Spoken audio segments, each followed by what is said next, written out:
Le budget carburant des automobilistes ne cesse de grimper ces derniers mois. Même flambée des prix qui avait déclenché la crise des Gilets jaunes il y a 3 ans. À 6 mois de la présidentielle, le gouvernement examine plusieurs pistes pour que la facture s'allège un peu. Mais beaucoup de Français n'ont pas attendu les mesures du gouvernement. Ils trouvent eux-mêmes des solutions comme le covoiturage. RMC vous révèle ce chiffre ce matin. Depuis la rentrée, 50% de trajets domicile-travail en plus sont proposés sur la plateforme Blablacar. Le reportage à Lyon pour RMC de Gwenaël Vindrestin.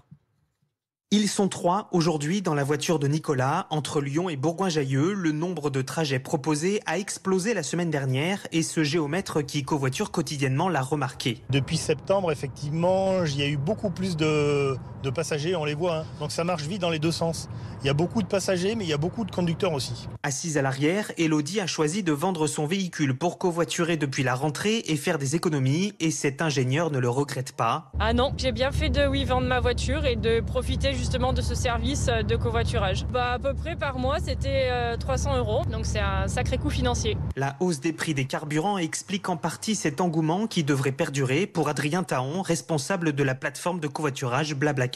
Si la hausse des prix du carburant continue, on s'attend à voir de plus en plus de monde partager le coût du véhicule qui coûte très très cher. Et donc à la fois plus de conducteurs qui vont proposer leur trajet et plus de conducteurs qui vont chercher à devenir passagers sur certains trajets pour ne pas faire rouler leur voiture. En France, le budget dédié au carburant est en moyenne de 920 € par an.